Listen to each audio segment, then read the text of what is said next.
அன்பானவர்களே, இந்த 2ஆம் நாள் தியானத்திற்கு வந்திருக்கிற உங்கள் அனைவரையும் ஆண்டவராகிய இயேசுவின் நாமத்தினாலே நான் வாழ்த்து வரவேற்கிறேன். நாம் கண்களை மூடி நாம் ஜெபிப்போம். பரிசுத்தமுள்ள பிதாவே, இந்த மண்ணுலகிலே உம்முடைய பாடு மரணத்தை நாங்கள் நினைவு கூறுவதற்கு நீர் எங்களுக்கு கொடுத்த கிருபைகளுக்காக நன்றி செலுத்துகிறோம். கிறிஸ்துவை பற்றின பால்களை நாங்கள் தியானிக்கிறோம். குறிப்பாக நீர் வல்லமை உள்ள தேவனாக தேவனோடு இருந்தீர். தேவனோடு இணைந்து நீர் எங்களை படைத்தீர். தேவனோடு இருந்தவர் மனுக்குலம் வந்தீர். தேவனாக இருந்தவர் திருச்சபையின் தலைவராக இருக்கிறீர். தேவனாக இருந்த நீர் உயிர்த்ததின் முதல் பலனுமாய் இருக்கிறீர். மக்கள் நன்றி செலுத்துகிறோம். இதனாலே நீர் எங்களுக்காக செய்த காரியங்களை நாங்கள் அறிந்து கொள்வதற்கு நீர் எங்களுக்கு உதவி செய்யும். நாமத்துக்கே மகிமை உண்டாகட்டும். இயேசு கிறிஸ்துவின் மூலமாய் ஜெபிக்கிறோம் நல்ல பிதாவே, ஆமென். அன்பானே, இப்போது நாம் ஒரு பாடலை பாடுவோம். எனக்காய் ஜீவன் விட்டவரே, என்னோடு இருக்க எழுந்தவரே, என்னை என்றும் வழி நடத்துவாரே, என்னை சந்திக்க வந்திடுவாரே என்ற பாடலை நாம் பாடுவோம். எனக்காய் ஜீவன் விட்டவரே, என்னோடு இருக்க எழுந்தவரே, எனக்காய் ஜீவன் விட்டவரே, என்னோடு இருக்க எழுந்தவரே, என்னை என்றும் வழி நடத்துவாரே, என்னை சந்திக்க வந்திடுவாரே, என்னை என்றும் வழி நடத்துவாரே, என்னை சந்திக்க வந்திடுவாரே. இயேசு போதுமே போதுமே, இயேசு போதுமே போதுமே, எந்த நாளிலுமே நிலையிலுமே எந்த வாழ்வினிலே இயேசு போதுமே.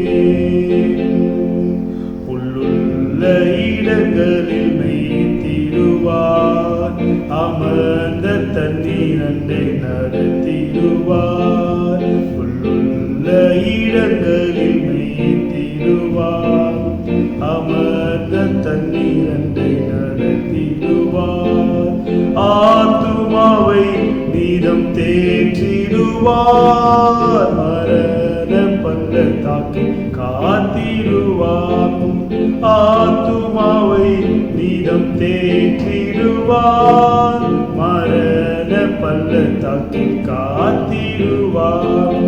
இயேசு போதுமே போதுமே, இயேசு போதுமே போதுமே, எந்த நாளிலுமே நிலையிலுமே எந்த வாழ்வினிலே இயேசு போதுமே.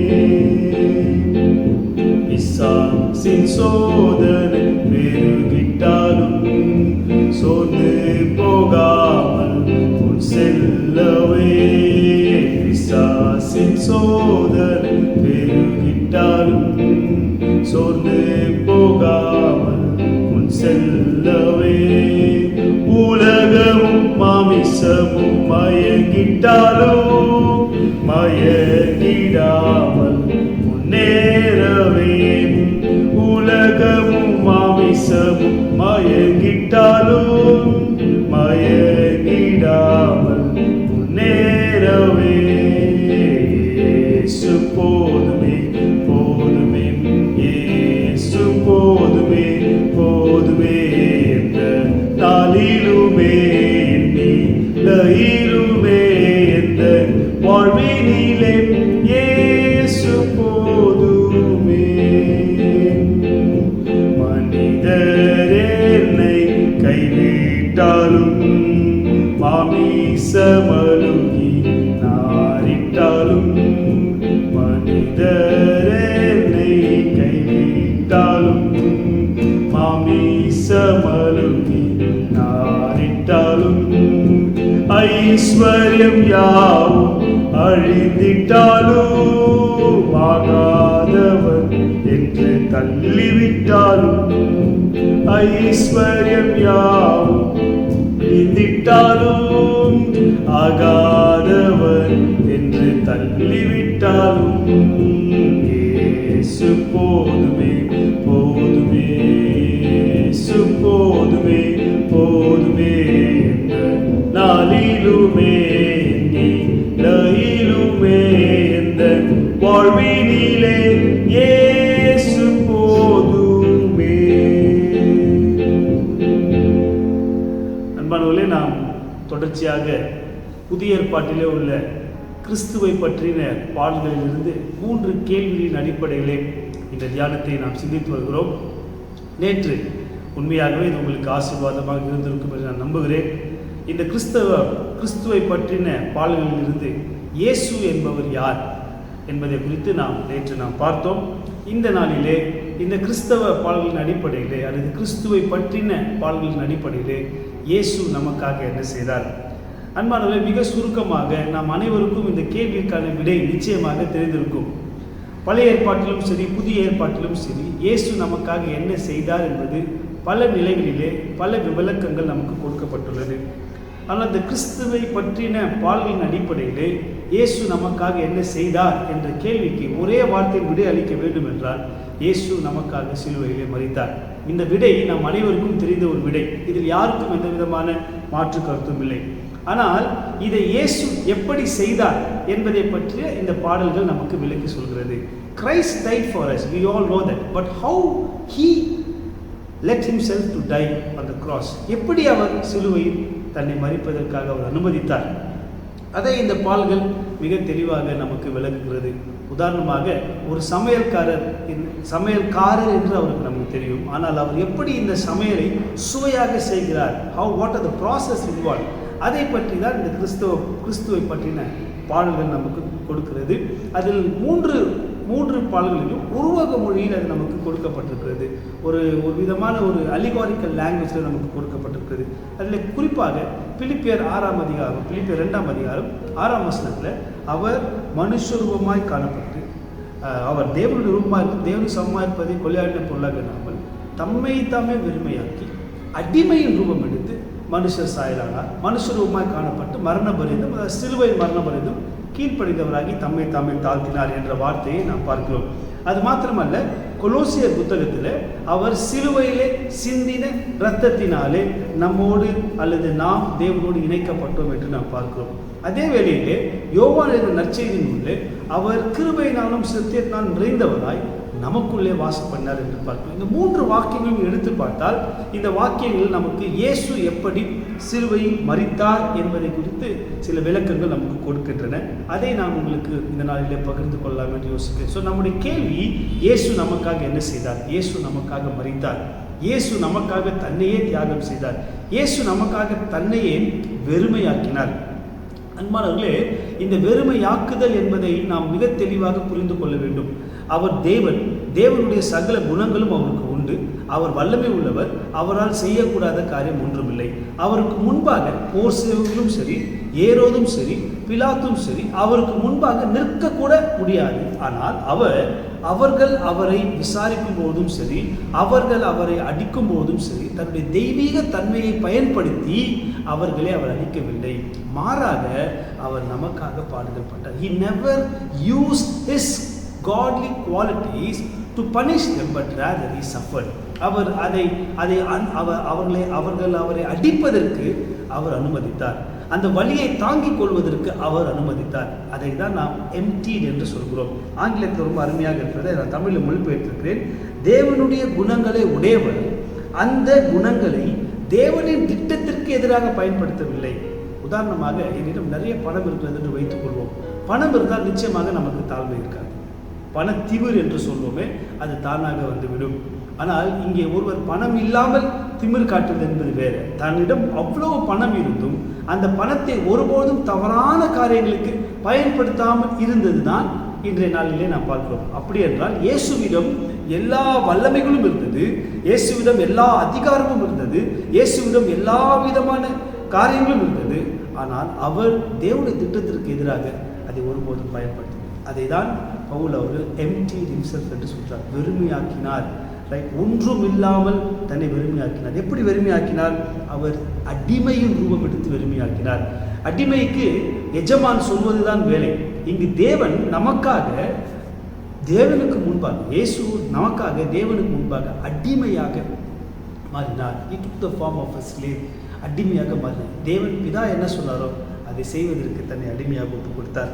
புதிய ஏற்பாட்டில் இதை நான் உங்களுக்கு ஒரு ஒரு ஒரு சில ஒரு சில படங்கள் மூலமாக உங்களுக்கு நான் விளக்கலாம் என்று யோசிக்கிறேன்.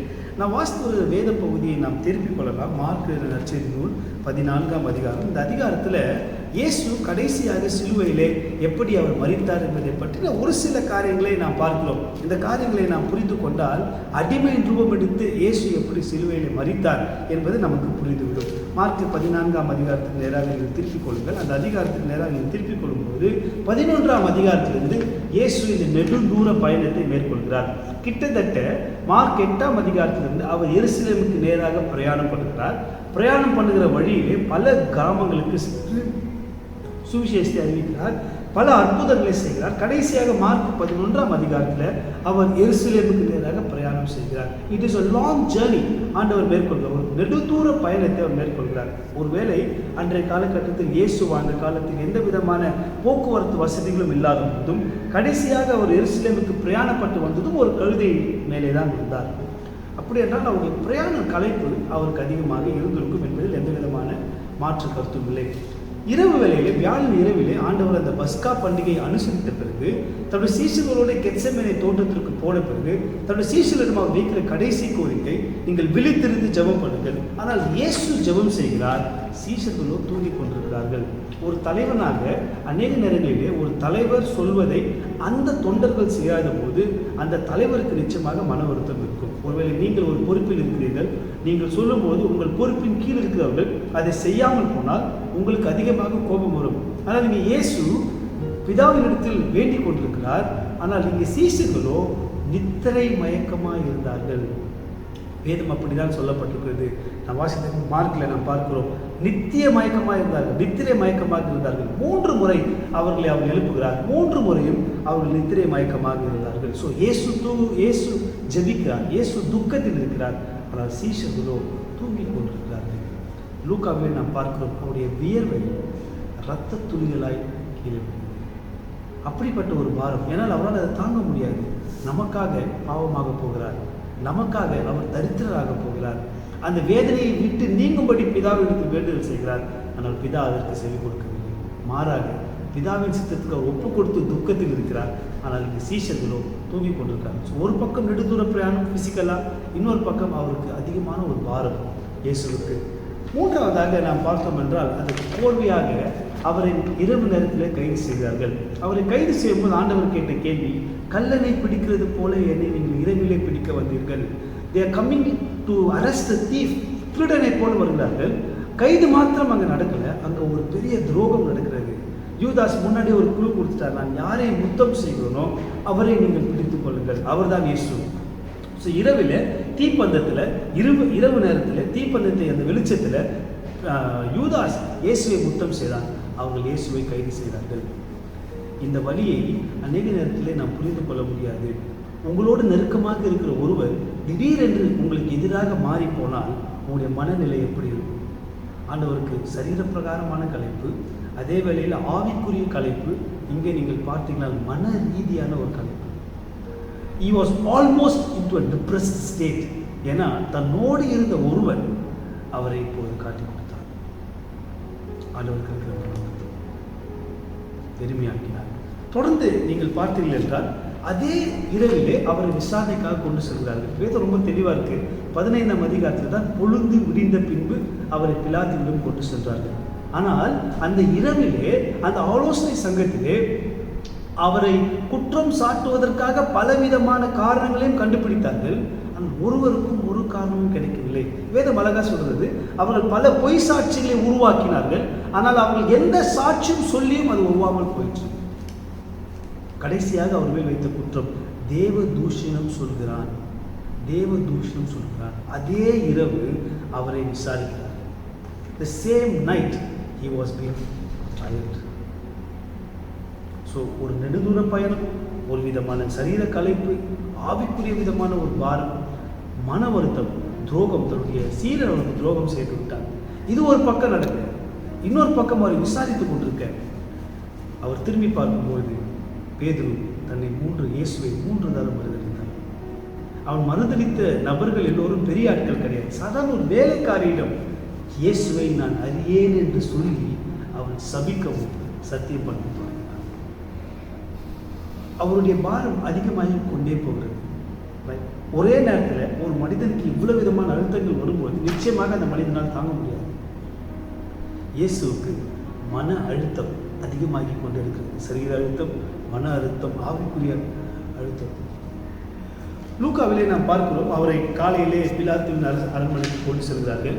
பிலாத்துவின் அரண்மனைக்கு கொண்டு சென்ற பிறகு பிலாத்து அவன் கலிலேயன் என்று அறிந்து பிலாத்து அவரை ஏரோதுவிடம் அனுப்புகிறார். ஸோ காலையிலே பிலாத்துவிடம் விசாரணை. பிலாத்து அவரிடம் ஒரு குற்றத்தையும் காணவில்லை. ஆனால் இவர்களோ அவரை சிலுவையில் அறியும் என்று ஓயாமல் கூச்சலிட்டுக் கொண்டிருந்தார்கள். பிலாத்து அவன் கலிலேயன் என்று அறிந்து அவரை ஏரோதுவிடம் அனுப்புகிறார். அங்கே ஏரோது அரண்மனைக்கு இயேசு கொண்டு போகப்படுகிறார்.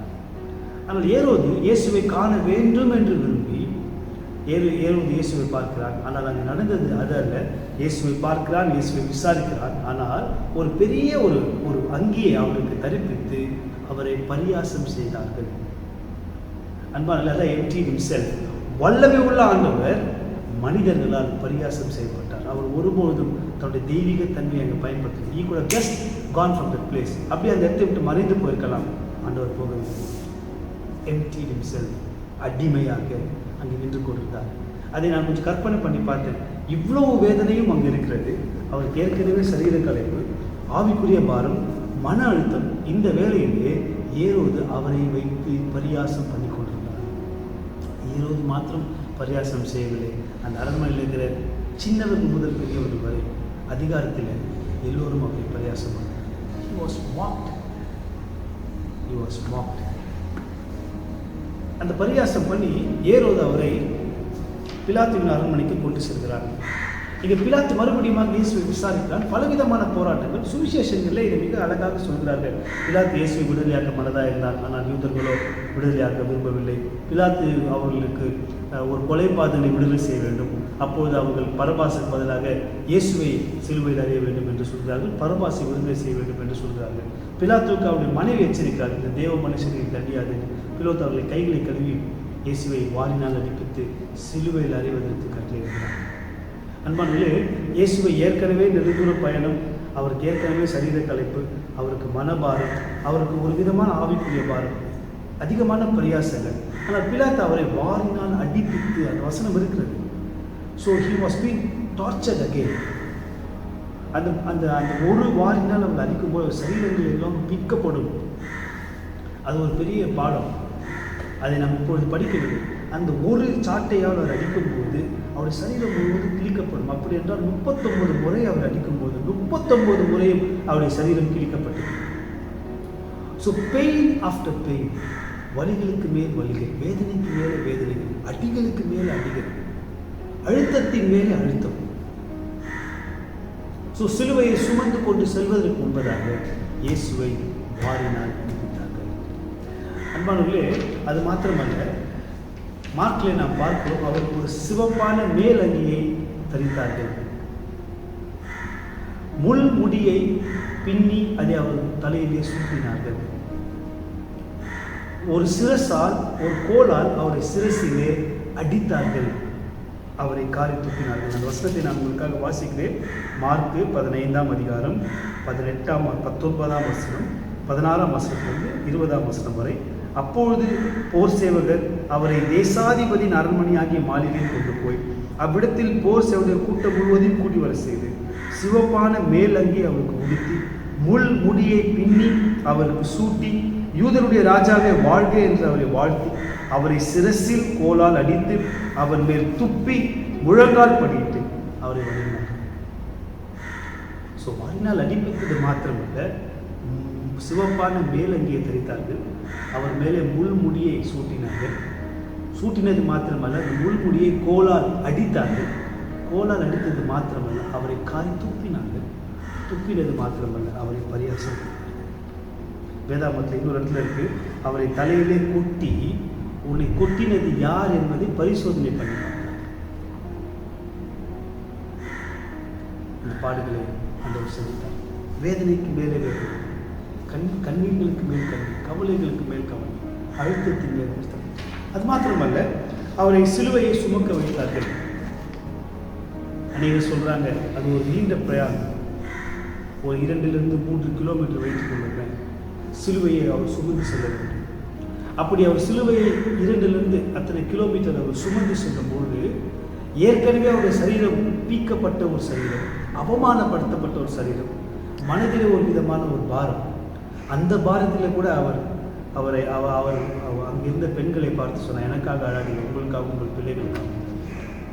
So he was concerned more about his people, not about his suffering. அவருடைய பாடுகளை பற்றி அவர் அதிகமாக கவலைப்படவில்லை, மாறாக தன்னுடைய மக்களை பற்றி அதிகமாக அவர் கவலைப்படுகிறார். சிலுவையிலே சுமக்க வைத்தார்.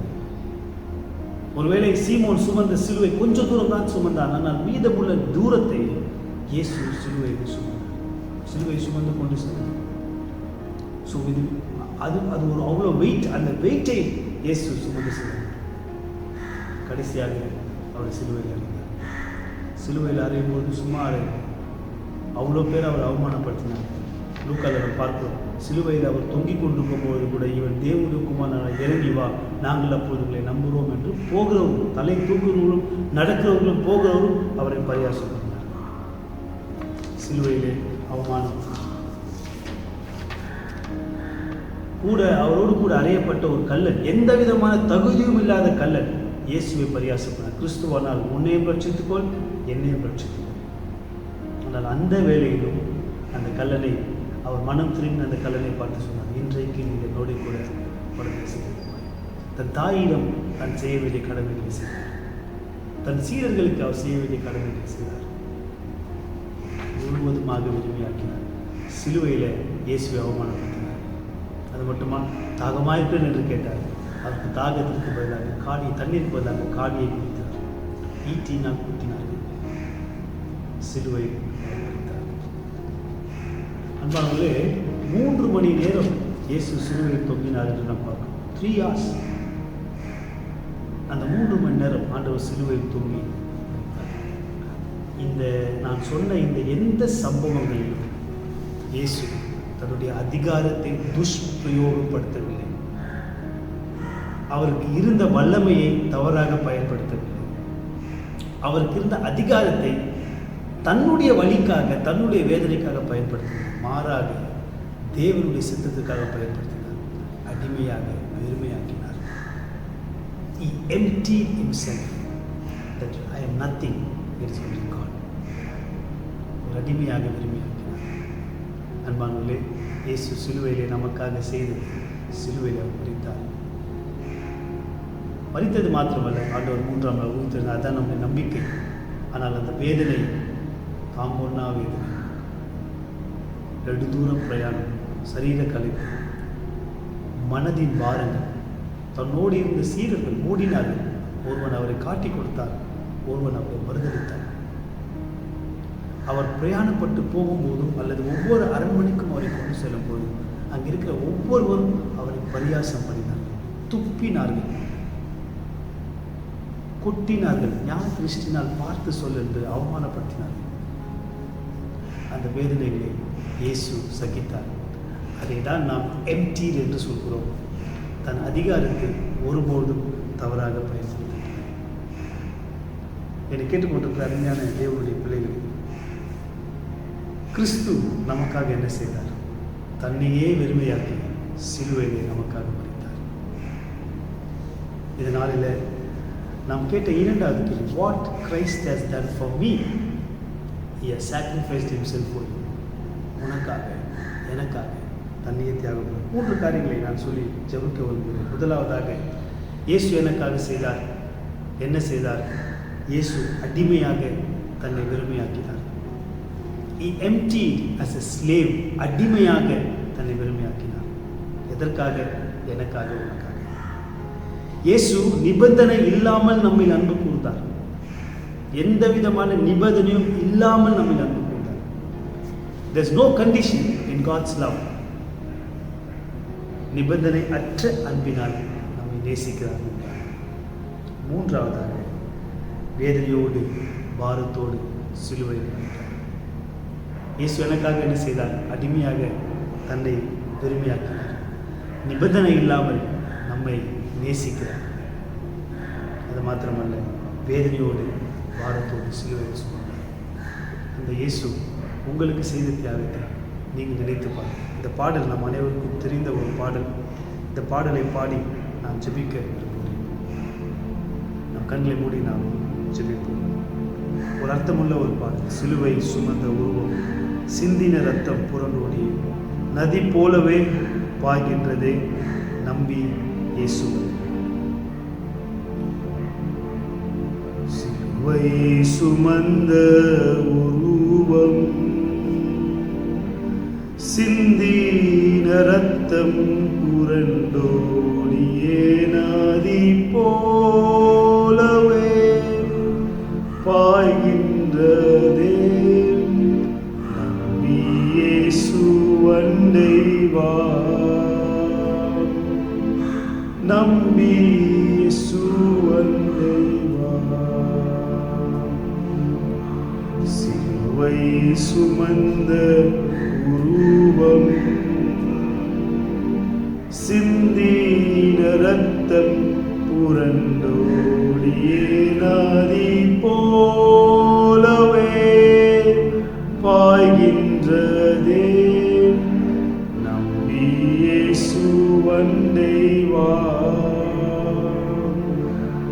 நம்பி இயேசுவண்டை வா. ஆண்டவரே,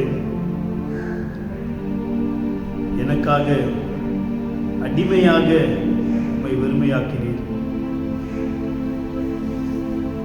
ஆண்டவரே,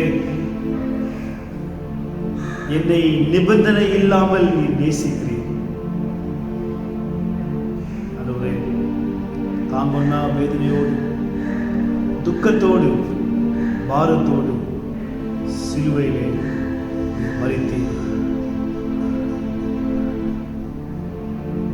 உம்முடைய தியாகத்திற்கு ஈடு இணை இல்லையா ஆண்டவரே? உம்முடைய அன்பிற்கு ஈடு இணை இல்லையா? இதை நாங்கள் புரிந்து கொள்வதற்கு எங்களுக்கு வேண்டிய கிருபை தான்.